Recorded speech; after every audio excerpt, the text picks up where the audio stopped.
Vous pouvez, lorsque vous prenez une photo, la retravailler lorsque l'inclinaison n'est pas bonne. On peut également la rogner. Donc toujours en éditant, rogner. Voilà, et je peux tourner comme j'ai envie. Voici ici. Et je peux adapter pour avoir uniquement la zone que j'ai envie. Voilà, ici, je demande juste ceci. Maintenant, je peux passer évidemment en version 1.1. Si je voudrais être par exemple sur Instagram, on a la version 16.9 si on a envie sur TikTok et ainsi de suite. Nous allons voir également toutes les possibilités de filtres. Donc clique dessus, on édite toujours. Là vous avez toute une série de filtres. Je vais, voyez, impression. Et sur chaque filtre, en appuyant une deuxième fois dessus, on peut régler plus fort ou moins fort. Possibilité suivante, le moyen de changer le ciel. Donc je prends la photo, j'appuie sur éditer. Là ensuite, je vais chercher ciel. Regardez, je vais par exemple aller sur du dynamique et voilà ce qu'on peut obtenir. Là, on a un ciel. On a dit un peu plus clair, plus foncé. Voilà. Donc, un crépuscule. Ça, c'est en dynamique. Avec la photo d'origine, vous voyez tout ce que l'on peut faire. Je vais en prendre une deuxième. Voilà, une deuxième. On est parti. Ciel. Et là, ciel, pardon. Voilà. Et là, je vais demander un ciel nuageux. Voilà donc le ciel nuageux. On peut diminuer comme on veut. Pour demander la nuit, on va demander avec la lune. Voilà. Vous voyez, on peut faire à peu près ce que l'on veut. Lorsque vous choisissez une photo, il y a un petit bouton avec 3 petits points. Lorsqu'on appuie sur le petit bouton, vous pouvez toujours lancer le Google Live. Une fois lancé, il suffit d'attendre qu'un peuple apparaisse. Ensuite, on clique dessus et on obtient directement les renseignements sur l'objet qui était sélectionné, un immeuble, une statue ou un endroit. Vous en montrer un autre. Voilà.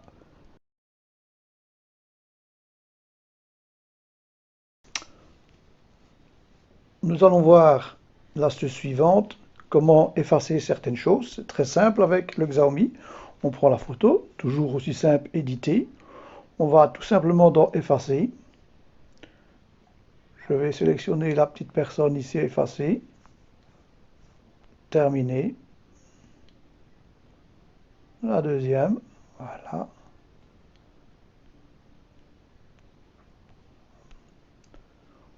On va aller vite, jamais que pour montrer.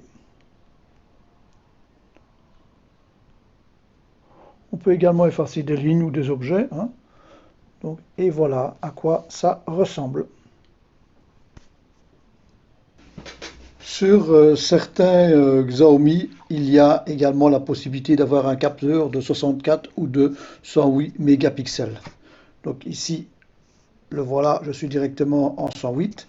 Maintenant, vous pouvez également activer lorsqu'on va dans plus, modifier, et là on peut le choisir pour qu'il soit mis directement dans le raccourci de la barre en dessous, ici 108.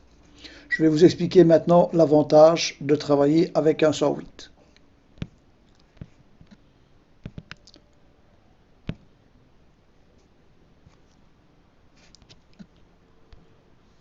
Je vais prendre une photo que j'ai prise au 108. Voilà, l'autre jour donc j'ai pris une photo et après on se rend compte que lorsque l'on augmente la photo, regardez, et je suis toujours parfaitement net. Je l'ai vu uniquement après avoir fait la photo. Voilà ce qu'on peut, voyez, tout est parfaitement net, la grosse différence. Donc le but de travailler au 108, c'est très simple. Vous prenez la photo au hasard, hein, plus ou moins. Ensuite, on édite, on va rogner et voyez-vous, on va aller mettre uniquement la zone, par exemple, que l'on a envie. Je vais prendre l'exemple ici, c'est juste pour montrer. Voilà. Je l'enregistre. L'original sera toujours bien entendu. Et voilà donc l'original. L'original sera toujours à côté, pardon.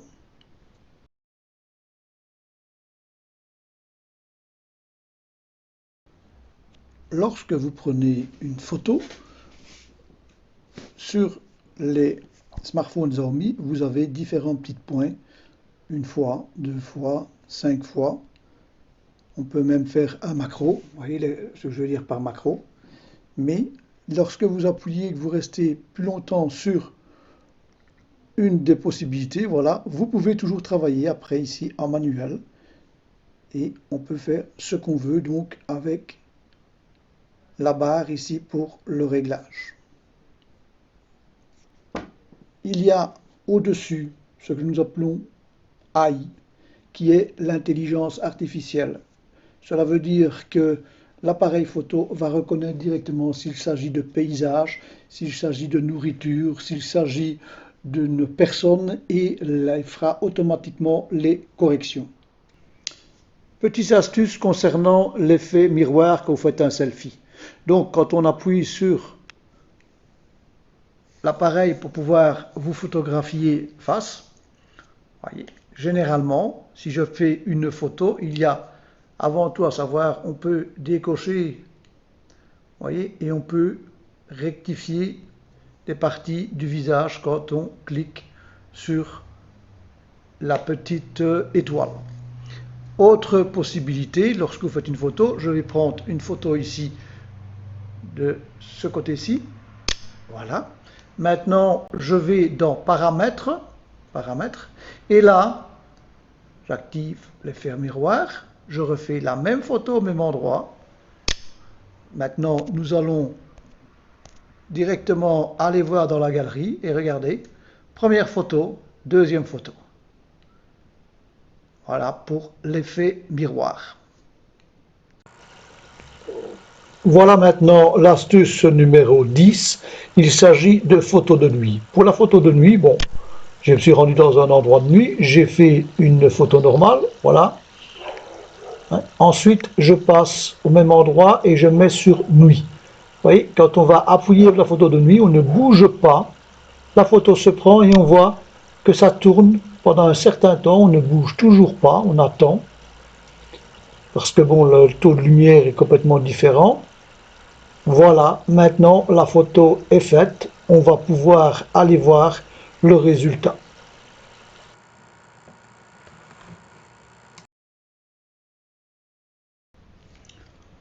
Autre possibilité, lorsque vous appuyez sur les trois petits points, vous avez la possibilité de faire un collage ou un clips. Je commence par le collage, donc je vais cliquer dessus. La même chose, on peut choisir une série de photos. J'en ai pris 4 ici. Voilà la photo. Voyez-vous. On peut à tout moment déplacer les photos. Déplace. Et on peut, bien entendu, changer la disposition. On va en voir 3 là. Et voilà, on va changer comme on a envie. Donc ça, c'est pour le collage. Pour ce qui est du clips, c'est à peu près le même principe. On appuie sur clip. Là, toujours la même chose. On choisit une série de photos. On peut aller jusqu'à 20 photos. Ensuite, on met OK. Là, vous pouvez choisir de modifier l'audio. On va prendre une autre musique. Voilà. Et on peut évidemment également changer les modèles. On enregistre. On peut faire une courte vidéo sur 10 secondes, une vidéo un petit peu plus longue. Et vous avez votre petit clip que vous pouvez exporter directement.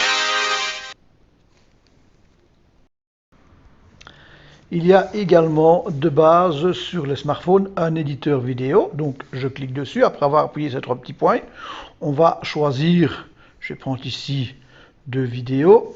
Voilà les deux vidéos. Hop, c'est parti. Voilà donc les vidéos. On peut très bien changer les différentes, vous voyez, on a différentes possibilités. Voyage. On peut aller directement sur l'éditeur, voyez. À chaque fois, on peut bien entendu changer, on peut dézoomer, on peut zoomer, on peut faire des filtres, on peut mettre des sous-titres. Je vais prendre l'exemple ici. Je vais l'ajouter ici. Test. Voilà le test. Une fois que je viens dessus, je peux très bien aller changer. Par exemple, je peux le mettre comme ça. Voilà, il est mis. On a également possibilité de choisir des bandes de son.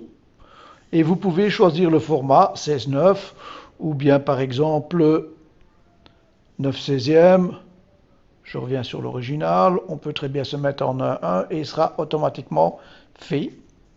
On revient sur l'éditeur, on enregistre et vous avez votre petit montage vidéo.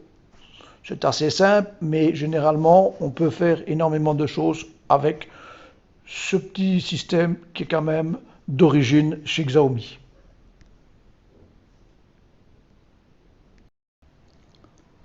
Nous avons également le mode Pro. Et lorsque vous êtes en mode Pro, vous voyez, vous avez différentes possibilités dans une barre latérale. Vous avez donc la balance des blancs. Voilà la balance des blancs. Donc lorsqu'on veut en automatique ou bien éclairage extérieur, éclairage intérieur, quand c'est nuageux, ou pouvoir le régler manuellement. Voilà. À partir du moment où vous avez commencé à faire un réglage, on appuie sur ici et on revient à les paramètres d'origine. Vous avez également la mise au point, même chose, on peut régler mise au point pour aller vers le macro, pas mise au point. Ensuite, nous avons la vitesse d'obturation, on peut régler la vitesse d'obturation. Nous avons les ISO, donc qui est la sensibilité de lumière que l'on peut régler comme on veut également. Nous avons donc la compensation de l'exposition que l'on peut régler. Je vais revenir pour que tout le monde comprenne mieux. Voilà. J'en étais. Et alors, nous avons les différents styles d'objectifs, hein, l'objectif macro, l'objectif grand angle, l'objectif 2 fois ou 5 fois. Ça, c'est la première chose. Vous avez également un petit bouton ici. Et là, vous avez trois possibilités. La première, quand c'est le centre pondéré, vous avez celui du milieu qui est le cadre moyen et le dernier qui est sélectif. À quoi servent ces trois boutons? Eh bien, lorsque vous allez faire une photo en mode donc pro, quand ce sera moyen, il va s'occuper donc de l'éclairage, s'occuper à peu près de tout pour toute la photo. Si vous prenez pondéré, il va s'occuper sûrement du centre plus ou moins de la photo. Et lorsque vous demandez sélectif, ce sera pour un sujet bien précis, si jamais c'est mal exposé, ça dans un petit coin. Le petit bouton ici permet de vérifier l'exposition quand c'est trop exposé ou sous-exposé. On l'active ou on le désactive. Je vais prendre l'exemple, voilà. Ici, je suis trop exposé là, je règle, voilà. Et ça devient en bleu ce qui est sous-exposé. Et on peut travailler pour pouvoir faire le réglage comme on a envie exactement où on veut le mettre.